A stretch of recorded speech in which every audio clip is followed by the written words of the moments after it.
Aleluia, glórias ao nosso bom Deus. É bom, mais uma vez, estarmos nesse momento com essa oportunidade. Deus nos concede essa oportunidade de refletirmos, de aprendermos, estudarmos por meio da palavra de Deus e assim crescer no conhecimento da glória do nosso Deus. Mais uma vez, eu quero ministrar a palavra de Deus aqui do templo e me dirigir a você, meu irmão, minha irmã, que é servo do Senhor, serva de Deus, nós que somos lavados e remidos pelo sangue do Cordeiro. Eu fiquei um tempo sem ministrar dentro do tema do plano da salvação, mas hoje eu quero retornar a esse tema e quero ler um texto no Evangelho de Mateus, no capítulo 1, do verso 1 ao 17. É um texto que, infelizmente, muitas pessoas não levam em consideração esse relato, da palavra de Deus, mas é tão importante como qualquer outro texto nas Sagradas Escrituras. E hoje eu quero ministrar 3 lições preciosas para nossas vidas dentro do tema da salvação, do plano da salvação. 3 lições, não sei de onde tirei 5, mas são 3 lições preciosas para nossas vidas dentro do plano da salvação contido aqui nesse texto, do verso 1 ao verso 17, que traz a genealogia de Jesus Cristo. Então abra sua Bíblia, Mateus capítulo 1, a partir do versículo 1, diz a palavra do nosso Deus. Livro da geração de Jesus Cristo, filho de Davi, filho de Abraão. Abraão gerou a Isaque. Isaque gerou a Jacó, e Jacó gerou a Judá e a seus irmãos. E Judá gerou de Tamar a Pérez e a Zerá. E Pérez gerou a Esrom. Esrom gerou a Arão. Arão gerou a Aminadab. E Aminadab gerou a Nasson. Nasson gerou a Salmão. E Salmão gerou de Raabe a Boaz. E Boaz gerou de Rute a Obed. E Obed gerou a Jessé. E Jessé gerou ao rei Davi. E o rei Davi gerou a Salomão, da que foi mulher de Urias. E Salomão gerou a Roboão. E Roboão gerou a Abias. Abias gerou a Asa. E Asa gerou a Josafá. Josafá gerou a Jorão. E Jorão gerou a Uzias. Uzias gerou a Jotão. E Jotão gerou a Acais.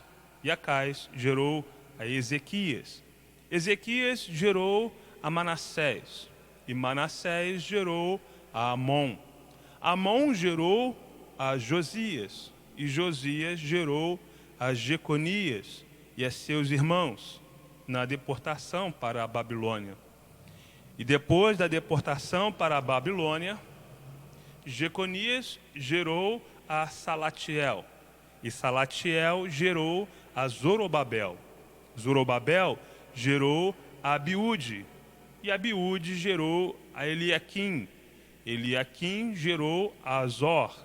E Azor gerou a Sadoque. Sadoque gerou a Aquim. E Aquim gerou a Eliúde. Eliúde gerou a Eleazar. E Eleazar gerou a Matã. Matã gerou a Jacó. E Jacó gerou a José, marido de Maria, da qual nasceu Jesus, que se chama o Cristo. De sorte que todas as gerações, desde Abraão até Davi, são 14 gerações. Desde Davi até a deportação para a Babilônia, 14 gerações. E desde a deportação para a Babilônia até Cristo, 14 gerações. Glória a Deus. Vamos orar? Vamos falar com Deus? Oremos. Pai amado, Senhor de toda a glória, mais uma vez aqui estamos na Tua casa, meu Senhor, para render glórias ao Teu nome. Aqui estou, meu Senhor, na Tua presença, como também na Tua presença estão todos os meus irmãos que nesse momento me assistem. E até mesmo, Senhor, quando esta mensagem for ouvida, que for a quem o Senhor se dirigir, com certeza esta pessoa estará na Tua presença ouvindo a Tua voz. Por isso então, crendo, Senhor, que nós estamos em Tua presença, nós lhe pedimos, fale conosco, Espírito Santo. Fale aos nossos corações, porque queremos entender qual seja a boa, perfeita e agradável vontade de Deus. Glória a Deus, glória a Deus. Aleluia. Então, eu gostaria de já adentrarmos as lições que esse texto nos apresenta, o livro das gerações, tá? O povo de Israel tinha esse cuidado, mesmo porque a nação de Israel era formada por 12 grandes famílias. E essas famílias, cada família era subdividida também em famílias, né? E assim então era feito os relatos. Quando uma criança nascia, então os pais tinham duas preocupações. A primeira, de apresentar a criança no templo, principalmente quando era menino. E a gente encontra isso nos relatos dos evangelhos, principalmente Mateus e Lucas, que nos narram que Jesus é apresentado no templo. E essa era a primeira preocupação dos judeus, principalmente na época de Jesus, e até depois também. Mas havia uma segunda preocupação, que era o registro da criança. E havia uma casa, vamos como dizer assim, é como se hoje nós também temos esta casa, e nós chamamos de cartório. Naquela época havia um cartório único, né, onde cada pai levava seus filhos para ser registrado, principalmente o filho homem. Era registrado nessa casa, onde tinha os registros de todo o nascimento dos meninos, e ali, então, se fazia o registro, na sequência, dando sequência à genealogia da família. Então, quando o pai ia registrar seu filho, ele então registrava, porque ele mesmo já estava registrado ali, registrando que aquela criança era seu filho, e assim dava continuidade à árvore genealógica da família. E cada família, então, tinha essa preocupação. Toda a nação de Israel tinha essa preocupação. E aqui nós encontramos esse texto aqui, esse relato no capítulo 1 de Mateus. Nós também encontramos esse relato da genealogia no capítulo 3 de Lucas. E esse relato só foi possível por conta da existência dessa casa. Hoje, não sei se o povo de Israel ainda tem essa sequência genealógica das famílias, né? Porque essa casa, segundo a história, foi destruída no ano 70 depois de Cristo pelo exército romano. Então, acredita-se que hoje, né, a gente tem que falar dessa forma, acredita-se, a gente não tem essa certeza absoluta, mas hoje a nação de Israel hoje não tem essa sequência genealógica para saber realmente se aquele cidadão, de qual tribo ele pertencia ou pertence. Mas é importante que Jesus teve esse relato. E por quê? Qual é a importância? É a primeira lição, então, para nós, né? Qual a importância desse relato, dessa relação aqui, da árvore genealógica de Jesus? Então, a primeira lição, para comprovar o cumprimento da promessa. Jesus foi prometido pelos antepassados, mas uma dessas promessas que tomou então uma proporção maior até de promessas anteriores com relação à vinda do Messias, e esta promessa que nós vamos verificar agora, ela tomou então uma importância muito grande, tá?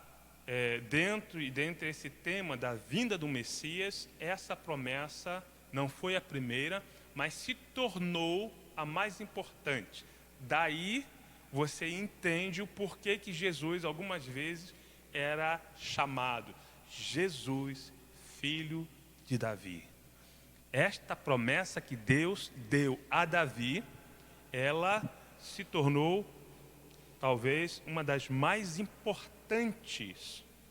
Vamos ver que promessa é essa? Então abra a sua Bíblia no segundo livro de Samuel, segundo livro do profeta Samuel, lá no capítulo 7, segundo livro do profeta Samuel, capítulo 7, do verso 12 ao verso 17. Segundo Samuel, segundo livro, segundo Samuel, segundo livro do profeta Samuel, capítulo 7, verso de 12 ao 17, diz assim: quando teus dias forem completos, isso, vamos pegar aqui o contexto, Natã, o profeta, trazendo então uma resposta de Deus para Davi. Davi intentou construir, desejou construir o templo para Deus. E Davi até consultou o profeta achou louvável a atitude de Davi, disse, não, vai em frente porque Deus é contigo. Mas quando o profeta então voltava para casa, Deus falou com o profeta, não, volta para Davi e fala para ele que ele não vai construir não. Quem vai construir vai ser o filho dele. Então o profeta veio e entregou o recado de Deus para Davi. E nesse recado, a promessa.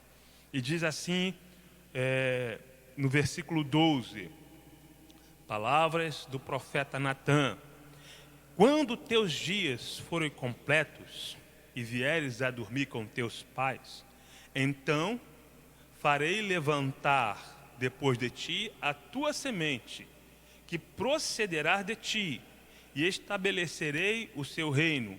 Este edificará uma casa ao meu nome, e confirmarei o trono do seu reino para sempre. Eu lhe serei por pai, e ele me será por filho.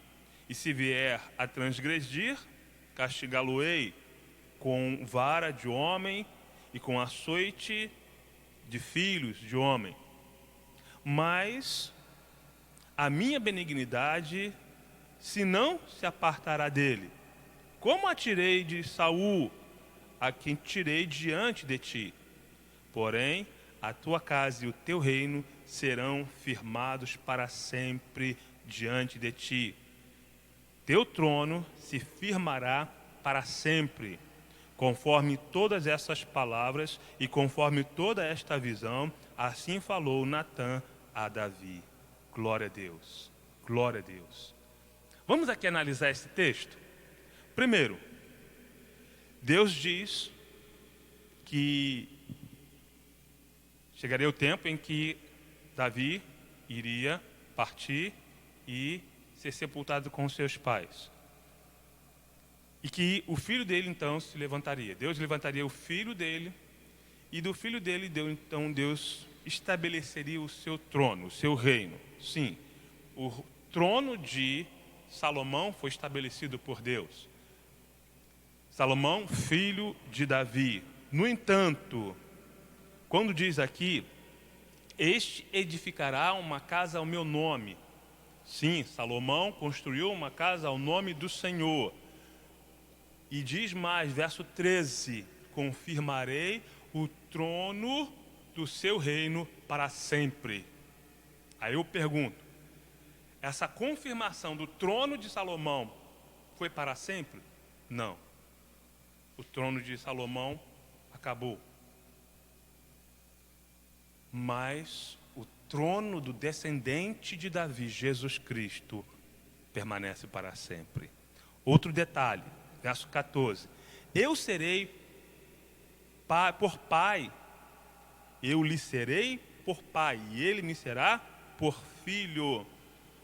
Em momento algum das Escrituras, nem no Antigo Testamento, nem no Novo Testamento, Salomão foi chamado, foi tido como filho de Deus. Em momento algum, não há nenhuma passagem bíblica que se refere a Salomão como filho de Deus. Mas Jesus, sim, Jesus Cristo é o Filho de Deus. Ainda no verso 14, se vier transgredir, castigá-lo-ei com vara de homem e com açoites de filhos de homem. Os relatos que nós temos da vida de Salomão, nós não encontramos nenhum momento em que Salomão foi açoitado. Mas nós encontramos relatos nos evangelhos que Jesus foi açoitado com vara de homem. Né? Verso 15. Mas a minha benignidade se não se apartará dele, como a tirei de Saul, a quem tirei diante de ti. Amém. Porém, a tua casa e o teu reino serão firmados para sempre diante de ti, como diante de ti. Teu trono será firme para sempre. O trono de Davi é firmado para sempre, não por meio de Salomão, mas sim por meio de Jesus.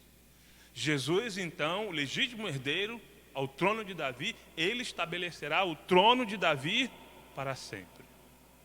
Então nós entendemos, e não somente nós, mas também os estudiosos, os doutores da lei, os sacerdotes, os escribas, lá na época de Jesus, até mesmo antes da época de Jesus, entendiam que esta palavra se referia ao Messias, que não se referia somente a Salomão, mas principalmente ao Messias. Tanto que até hoje os judeus acreditam que o Messias virá da descendência de Davi. E Jesus veio. Ele veio da descendência de Davi. Outro detalhe aqui, que confirma então o cumprimento da promessa que Jesus é filho de Davi, e a genealogia nos confirma isso, que Jesus é filho de Davi, foi o fato de Jesus ter nascido em Belém. Belém era a terra, o local de nascimento do rei Davi, tanto que Jessé, pai de Davi, era chamado de belemita. Jessé, o belemita, cidadão de Belém.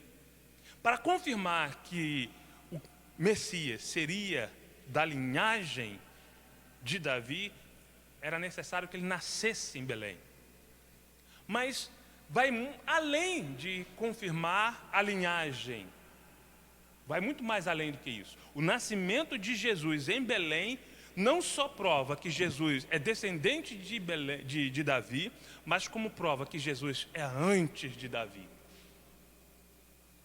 Porque quando nós acompanhamos o estudo, né, a leitura bíblica, nós vemos que Davi se tornou rei, estabeleceu o seu trono em Jerusalém. Em Jerusalém nasceram seus filhos.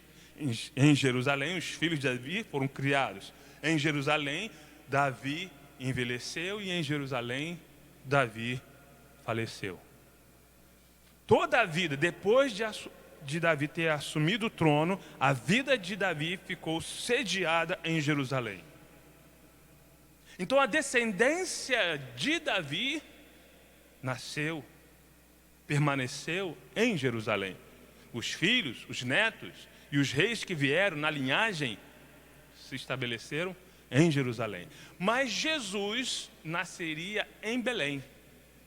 Por quê? Porque Jesus, como diz o profeta Isaías, é a raiz de Davi. Raiz quer dizer que vem antes. Raiz é aquele que está como base. Vamos ver o que diz Isaías 11, verso 1. O que diz aqui? Vamos ver aqui. Isaías, abra a sua Bíblia, vamos acompanhar a Bíblia. Isaías, capítulo 11, verso 1. Olha só o que diz. Porque brotará um rebento do tronco de Jessé, e das suas raízes um renovo frutificará. Jesus, a raiz de Davi. Jesus, que veio antes, aquele que também veio depois. Ele é o alfa e o ômega, o início e o fim. Aleluia. E esta palavra é confirmada em Apocalipse capítulo 5, verso 5. Abre aí sua Bíblia. Apocalipse capítulo 5, verso 5. Olha só o que diz o anjo ao profeta João. Apocalipse capítulo 5, verso 5. E disse-me um dos anciãos: não chore, eis aqui o leão da tribo de Judá, a raiz de Davi, que venceu para abrir o livro e desatar seus selos. Jesus, a raiz de Davi. Como raiz, ele tinha que nascer lá, aonde o rei Davi tinha suas raízes, lá em Belém. Aí você entende então o porquê daquele censo do imperador que praticamente obrigou todos os cidadãos se alistarem na sua cidade de raiz. Porque somente uma ordem muito grande, muito importante e severa para obrigar uma mulher, no 9º mês de gestação, fazer uma viagem montada num animal por mais de 150 quilômetros. Mais de 150 quilômetros. É muito chão. Para uma mulher, já no 9º mês de gestação, no último mês de gestação, ter que viajar uma viagem longa, cansativa como essa, tinha que ser uma ordem muito severa, mas era o cumprimento da promessa, dos propósitos de Deus. Deus usa quem Ele quer, da maneira que Ele quer. Ele é soberano. Mas há um outro detalhe sobre Belém. Belém, também a palavra Belém, que tem como significado casa do pão. Se Belém é casa do pão e Jesus nasceu em Belém, aí você entende o porquê que Jesus é o pão vivo que desceu do céu. Ele nasceu na casa do pão. Tudo tinha que se encaixar. As pedras desse grande quebra-cabeça, que é o plano da salvação, se encaixam perfeitamente. Glória a Deus por isso. E qual é a conclusão que podemos tirar dessa primeira lição? A conclusão é: aquele que cumpriu a promessa a Davi, Deus prometeu a Davi, ele cumpriu, entregando o seu próprio filho para morrer em nosso lugar. Como não nos dará também com ele todas as coisas? Romanos 8:32. Aquele que cumpriu a promessa a Davi, ele foi fiel para com Davi, ele também é fiel contigo. A promessa que Deus te fez, ele cumprirá, porque ele é fiel. Assim como ele foi fiel com Davi, ele é fiel contigo. Creia nas promessas, porque Jesus veio como prometido a Davi, como prometido à nação, para morrer em nosso lugar, para a nossa salvação. Glória a Deus por isso. Eu quero entrar na segunda lição. A segunda lição que nós extraímos desse texto, da genealogia, e aí eu peço para que você volte lá para Mateus 1, Mateus 1. E essa segunda lição está lá no versículo 5. Olha só o que diz verso 5. Salmão gerou de Raabe a Boaz. E Boaz gerou de Rute a Obed. E Obed gerou a Jessé. Então, a segunda lição está aqui. Salmão gerou de Raabe. Quem era Raabe? Por que Raabe está aqui? Sendo que ela era, no passado, era uma meretriz. Qual a importância, qual o propósito de estar aqui uma mulher que não era da nação de Israel, não era judia, pelo contrário, ela era moradora lá de Jericó, uma cananeia, moradora de Jericó, prostituta. Por que ela está aqui? Vamos verificar um pouco esse relato da história de Raabe. Então abra sua Bíblia lá em Josué, no capítulo 5. Veremos o porquê que Raabe está aqui na genealogia de Jesus e o que isso diz respeito a mim e a você. Qual é a importância disso? Que lição eu tiro em cima disso? Josué, no capítulo 5, Josué, capítulo 5, vamos ver aqui, melhor, corrigindo, é Josué, mas lá no capítulo 2, a gente vai passar pelo capítulo 5 também, né? 5 não, 6, mas vamos primeiro em Josué 2, do 1 ao 5, Josué, capítulo 2, do 1 ao 5, olha só. Enviou Josué, filho de Num, 2 homens, desde Sitim, a espiar secretamente, dizendo: andai e observai a terra e a Jericó. Foram, pois, e entraram na casa de uma mulher, e aqui na minha Bíblia está sublinhado, prostituta, para chamar a atenção quem ela era. Entraram na casa de uma mulher prostituta, cujo nome era Raabe, e dormiram ali, mas não fizeram nada com ela, só dormiram, porque eles tinham uma missão a cumprir.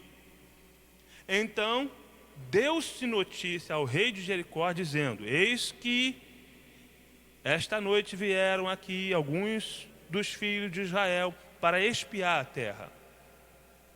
Pelo que enviou o rei de Jericó a Raabe, dizendo: tira fora os homens que vieram a ti e entraram na tua casa, manda para fora, porque vieram para espiar toda a terra. Porém, aquela mulher tomou ambos aqueles homens e os escondeu, e disse: é verdade. E ela disse então para os soldados do rei, né? É verdade, que vieram alguns homens a mim, porém eu não sabia de onde eles eram. Aconteceu que, havendo-se de fechar a porta, sendo já escuro, aqueles homens saíram. Não sei para onde aqueles homens se foram. Ide após eles depressa, porque vós os alcançareis. Você entendeu aqui? Ela tinha escondido e despistou aqueles homens. Olha, já foram embora. Quero continuar a leitura aqui no verso 12. Agora ela falando para aqueles homens, os que Josué tinha enviado. Agora, pois, jurai-me, vos peço, pelo Senhor, pois que vos fiz beneficência, ou seja, eu ajudei vocês, escondi vocês, que vós também fareis beneficência à casa de meu pai, e dai-me um sinal certo, de que dareis vida a meu pai e a minha mãe, como também a meus irmãos e a minhas irmãs, como tudo que tem, e de que livrareis as nossas vidas da morte. Então aqueles homens responderam-lhe: a nossa vida responderá pela vossa, até o ponto de morrer. Se não denunciardes este nosso negócio, será, pois, que, dando-nos o Senhor esta terra, usaremos contigo de beneficência e fidelidade. Ela então o fez descer por uma corda pela janela.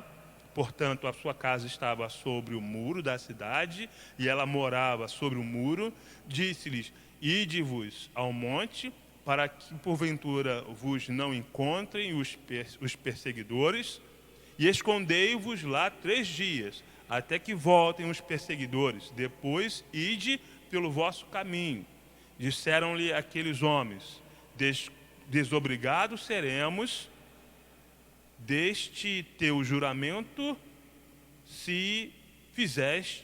que nos fizeste jurar. Se vindo nós a terra, não atardes este cordão de fio de escarlate à janela por onde nos fizeste descer, e se não recolheres em casa contigo teu pai, a tua mãe, teus irmãos e toda a família de teu pai, será que qualquer que sair para fora da tua casa, o seu sangue será sobre a sua cabeça, e nós seremos sem culpa. Mas qualquer que estiver contigo em tua casa, o seu sangue seja sobre a nossa cabeça, se nele se puser a mão. Entendeu aqui? O que podemos concluir disso? Raabe depositou fé no Deus dos judeus. Ela acreditou que o povo de Israel teria vitória, porque o Deus de Israel era poderoso para dar a vitória. Ela acreditou nisso. E muito inteligente, ela então, deixa eu passar para o lado desse Deus que é vencedor. E ela então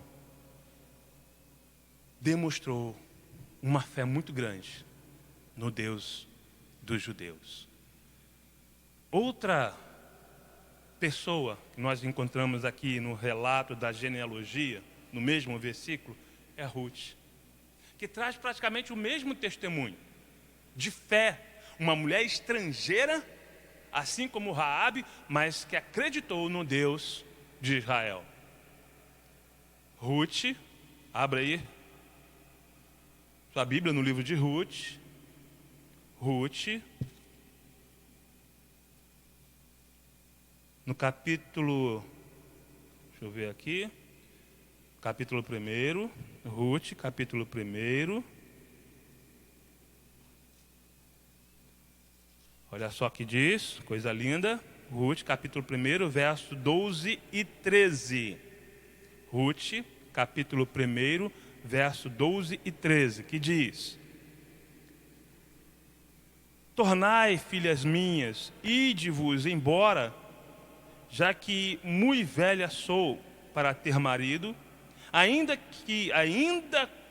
quando eu disser tenho esperança, ou ainda que esta noite tivesse marido, e ainda tivesse filhos, esperá-lo-eis até que viesse a ser grande, deter-vos-ei por eles, sem tomardes marido?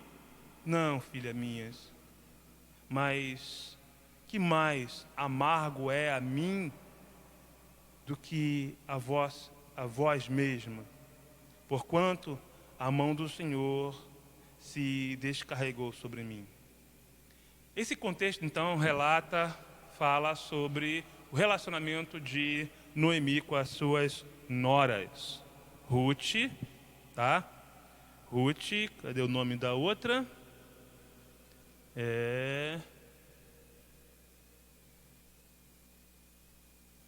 Perdi aqui.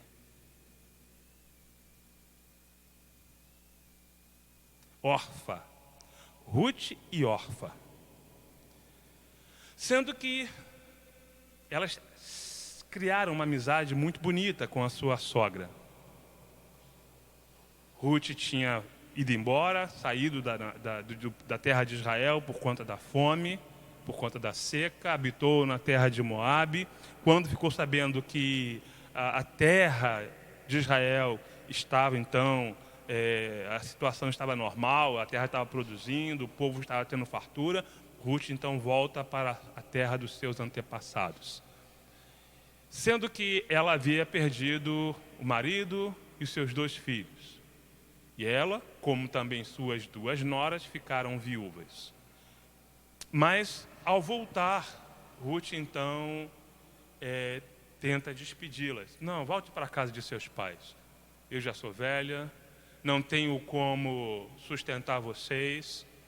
E por ser velha, não tenho como dar marido a vocês. Ruth aqui faz menção de uma lei que previa que quando o homem casa com uma mulher e esse homem morre sem ter filhos, o seu irmão seguinte, o seu irmão mais novo do que ele, casa-se com a cunhada e o primeiro filho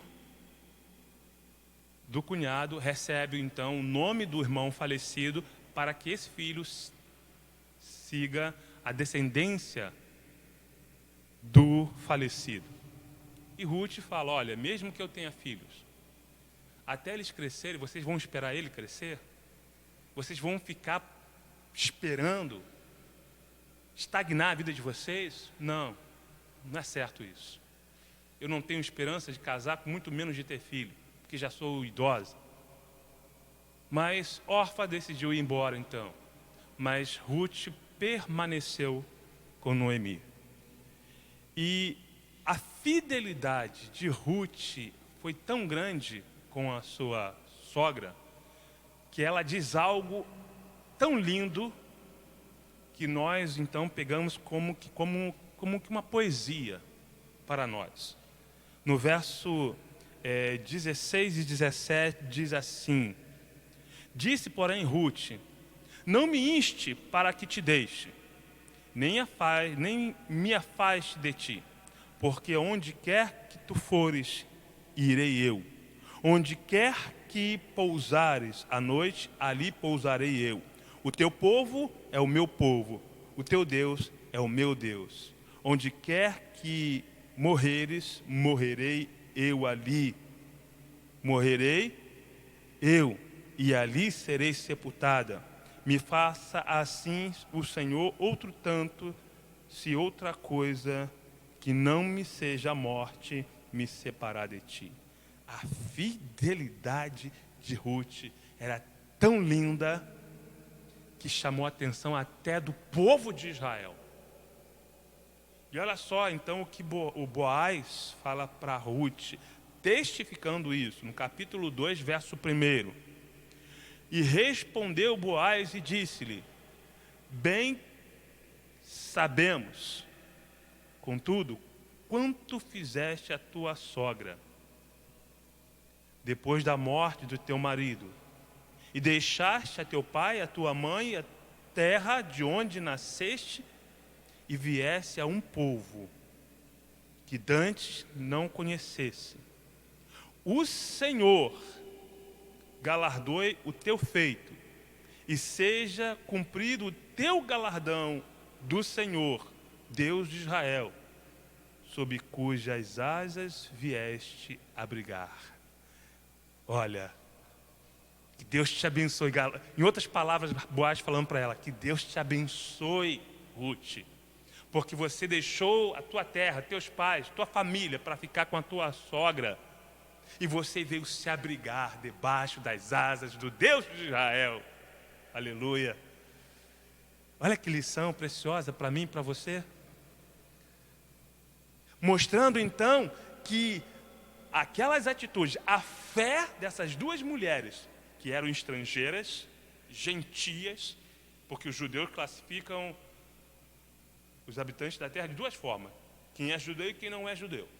E quem não é judeu é gentio, independente de onde ele nasceu, em que terra ele nasceu, ele é gentio.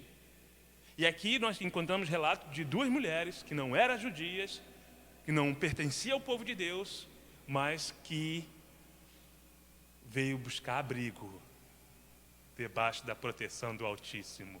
Aleluia.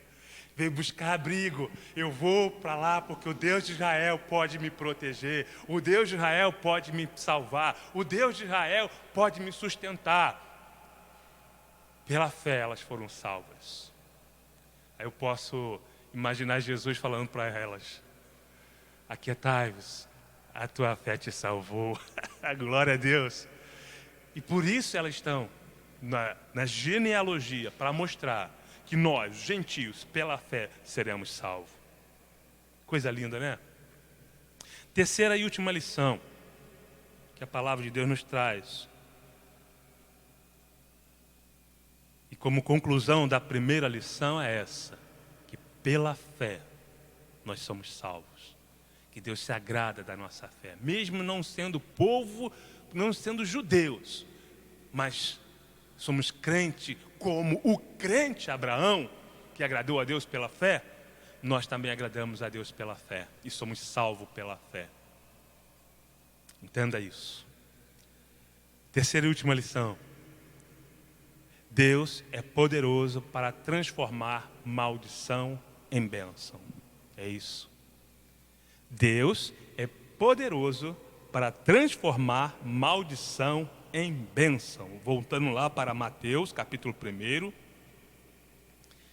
Glória a Deus. Aleluia. E quero ler o verso 6. Olha só que diz verso 6. Mateus, capítulo 1, versículo 6. Dentro da questão da genealogia. Verso 6. Jessé gerou ao rei Davi. E o rei Davi gerou a Salomão, da que foi mulher de Urias. Olha só o relato. Davi gerou Salomão, da que foi mulher de Urias. A Bíblia não esconde o erro de Davi. Um erro grave. A Bíblia não esconde. Mas por que então que esse fato está aqui na genealogia de Jesus? Qual a importância? O que isso traz para mim e para você como lição? Vamos abrir então lá no livro?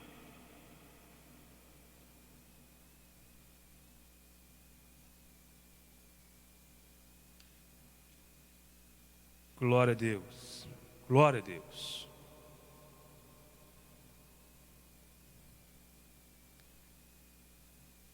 Abra a sua Bíblia.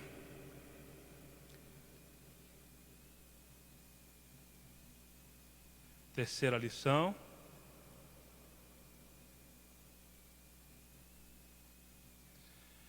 Primeiro eu quero voltar aqui. Nessa terceira lição tem dois fatos que eu quero chamar a atenção. Dentro dessa terceira lição, Deus transforma maldição em bênção. Tem dois fatos aqui na genealogia, antes de falar dessa questão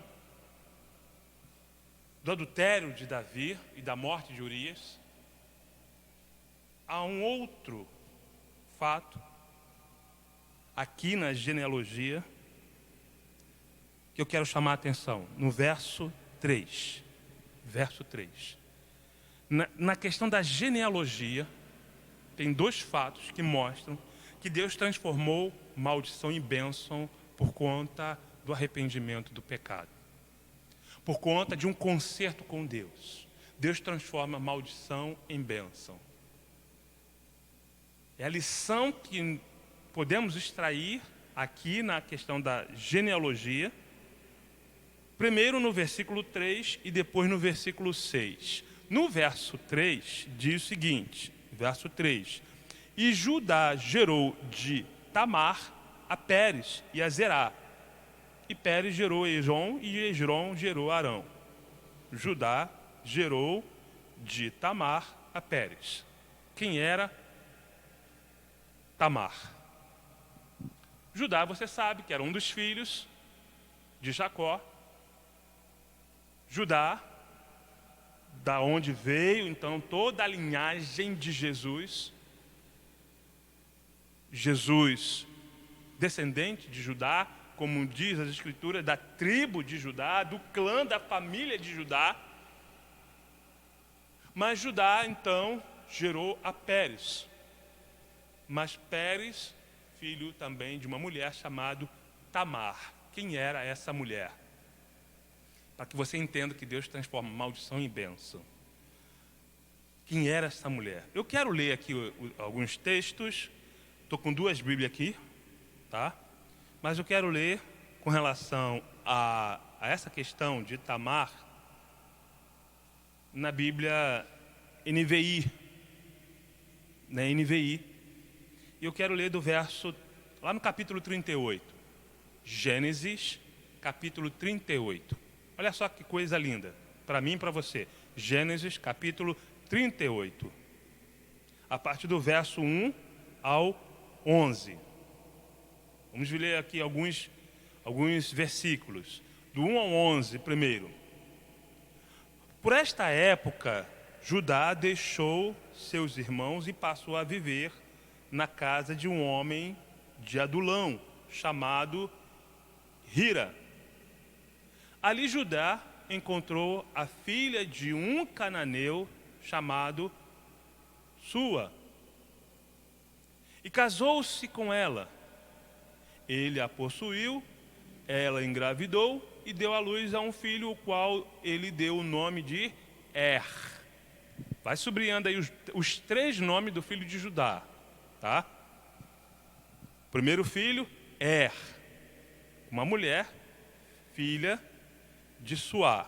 Suá, um cidadão lá da terra de Adulão, tinha uma filha. Judá então casou com essa mulher. E dessa mulher gerou seu primeiro filho, Er. Verso 4.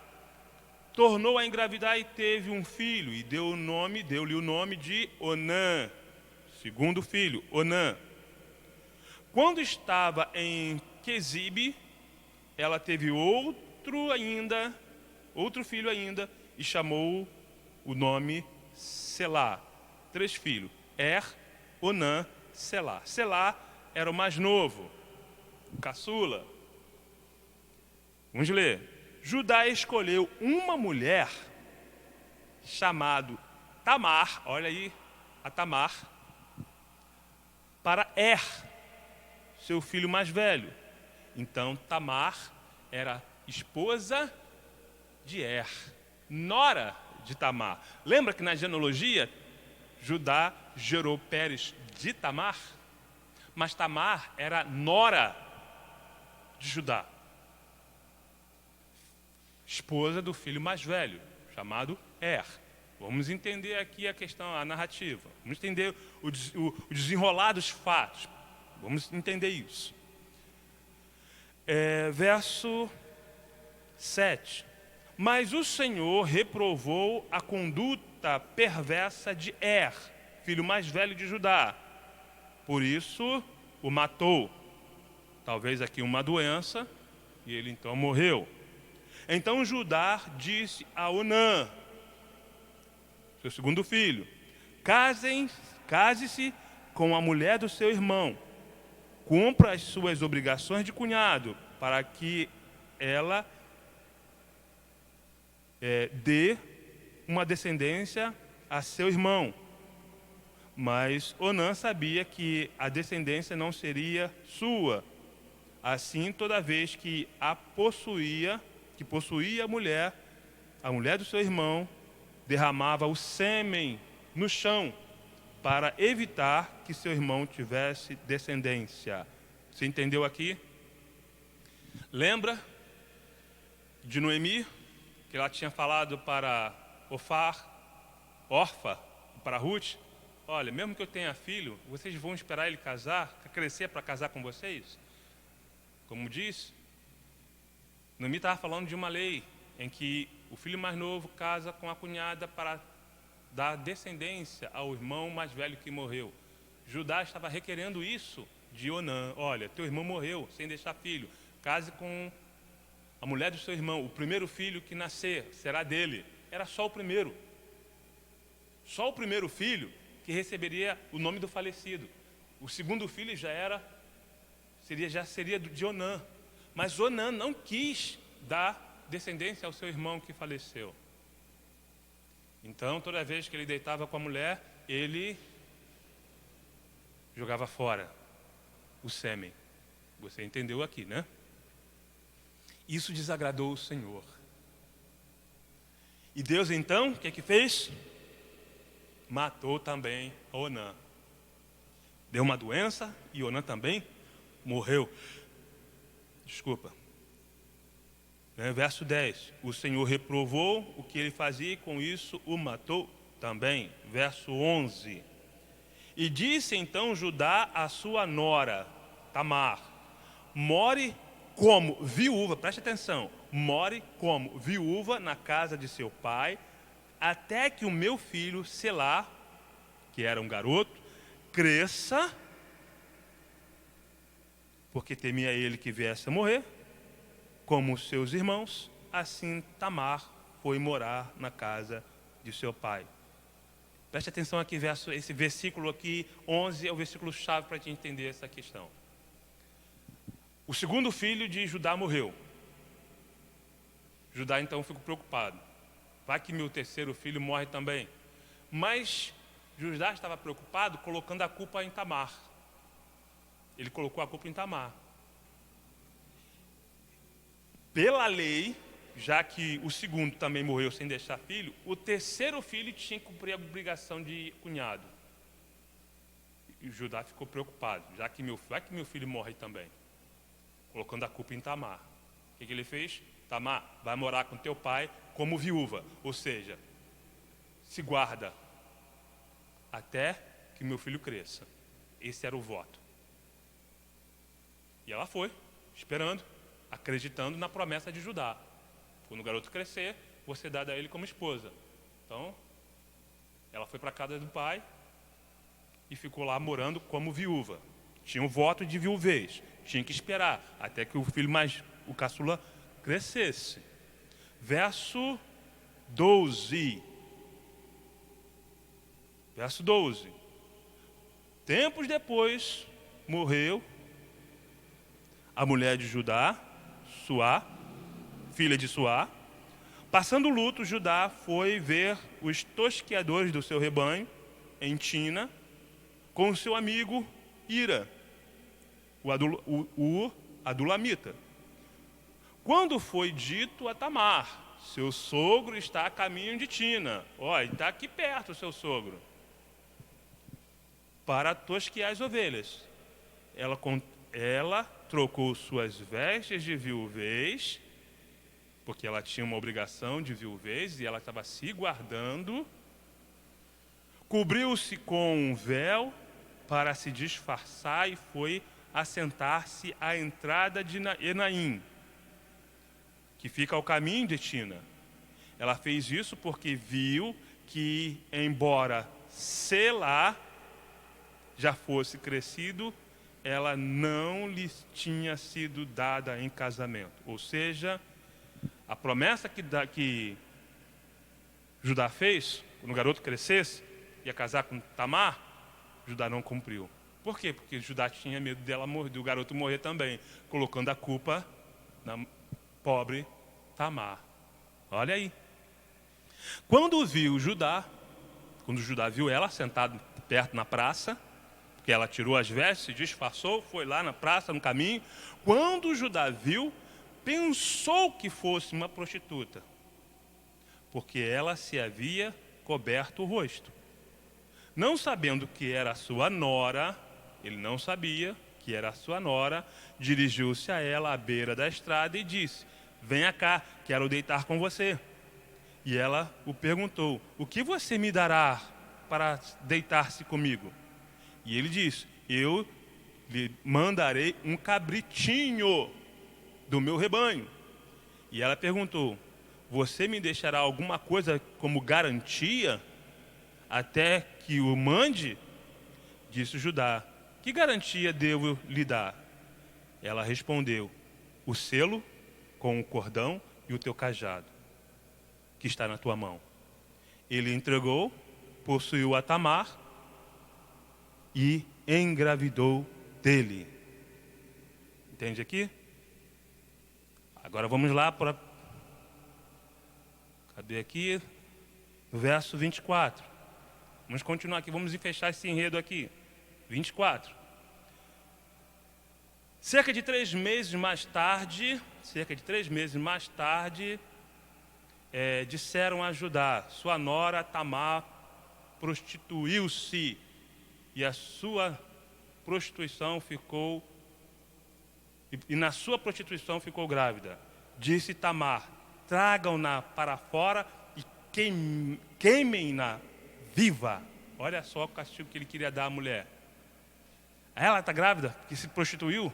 Traga, vamos queimar ela viva. Quando ela estava sendo levada para fora, mandou o seguinte recado ao seu sogro: estou grávida do homem que é dono destas coisas. E acrescentou: veja se o Senhor reconhece a quem pertence este selo, este cordão e este cajado. Judá reconheceu e disse: ela é mais justa do que eu, pois eu devia tê-la entregado o meu filho Selá, e não voltou a ter relações com ela. Judá reconheceu: ela foi mais justa do que eu. Eu errei, ela não. Eu errei. Judá reconheceu o seu erro. Olha que nunca mais ele tocou na mulher. Mas a mulher, ela foi justa. Um erro, e não estou aqui fazendo apologia a nenhum erro, mas Judá tinha falhado com ela. Judá errou com ela. E o erro dela fez com que Judá reconhecesse que ele também errou. E o erro de Judá nos mostra o seu arrependimento. Por isso, este fato está lá na genealogia de Jesus, para mostrar que quando nós nos arrependemos de nossos pecados, Deus se agrada. Questão de arrependimento, eu quero ir e fechar aqui essa questão com Davi. Davi, ele também comete um grande pecado. Abra aí 2 Samuel, capítulo 12, e a gente já está caminhando para o final. 2 Samuel, Segundo livro do profeta Samuel, capítulo 12. Vamos ver aqui. Segundo livro do profeta Samuel. Cadê aqui? Abre aí, capítulo 12. Vamos lá, já estamos encerrando. Samuel, capítulo 12, verso 7 a 10. Samuel, capítulo 12, do 7 ao 10, diz assim: Então Natã disse a Davi: Tu és este homem, assim diz o Senhor, Deus de Israel. Eu te ungi rei sobre Israel e te livrei das mãos de Saul, e te dei a casa do teu senhor e as mulheres do teu senhor em teu seio, e também te dei a casa de Israel e de Judá. E se isso é pouco, mais te acrescentaria tais coisas. Por que, pois, desprezaste a palavra do Senhor, fazendo mal diante dos seus olhos?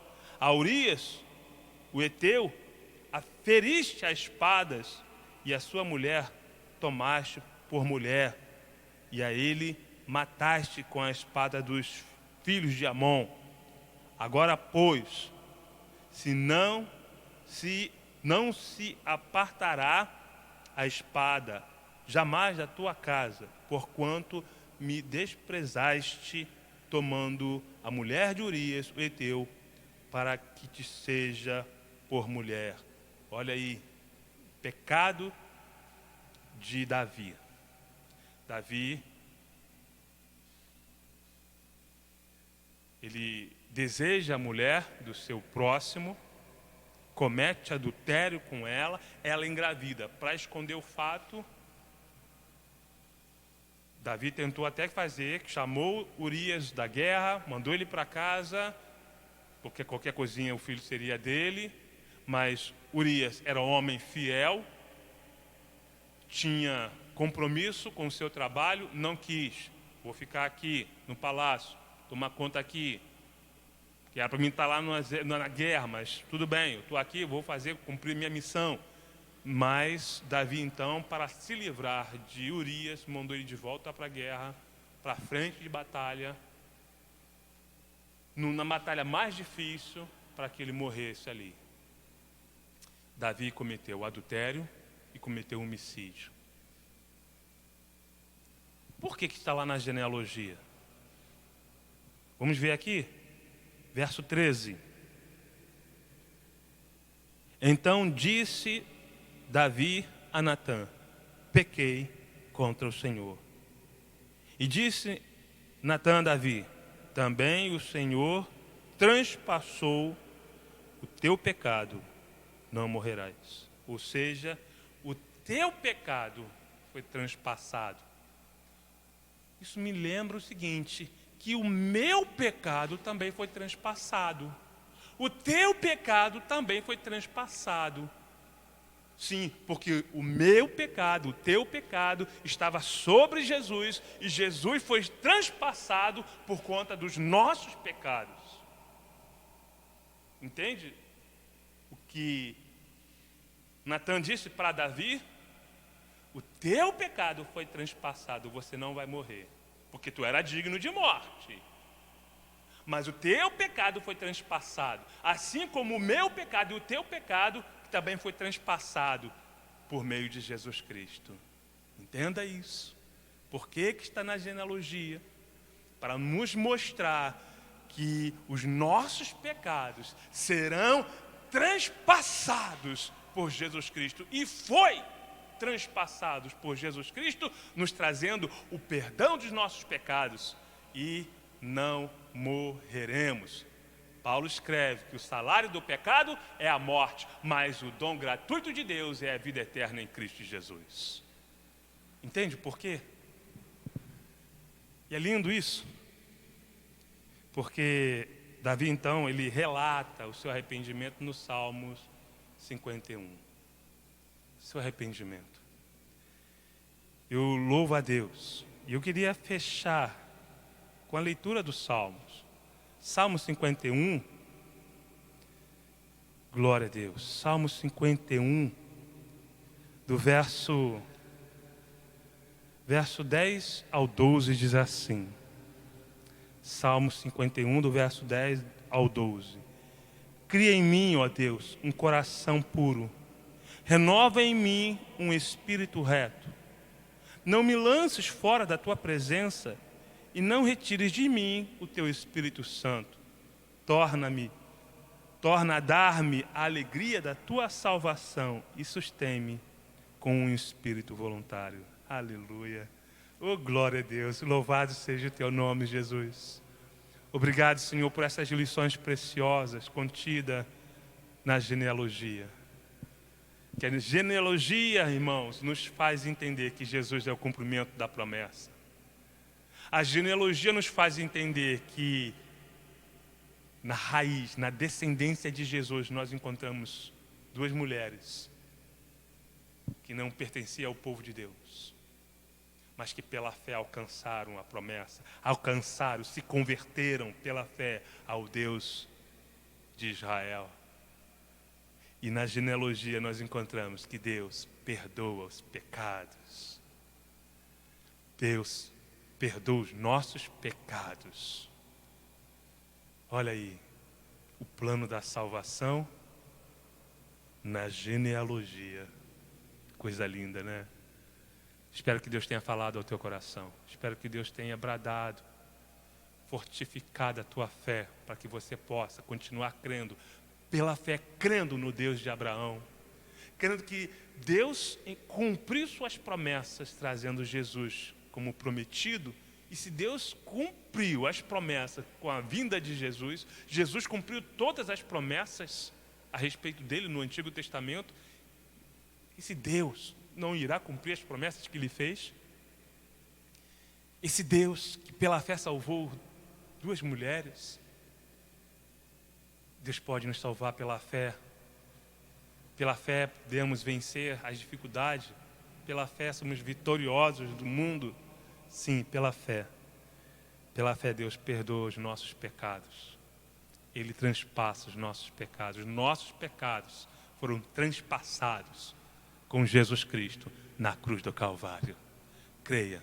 E se você ainda não é servo de Deus, creia que os teus pecados serão transpassados. Foram transpassados com Jesus na cruz do Calvário, e você não morrerá, e você terá a vida eterna em Cristo Jesus. Eu quero orar.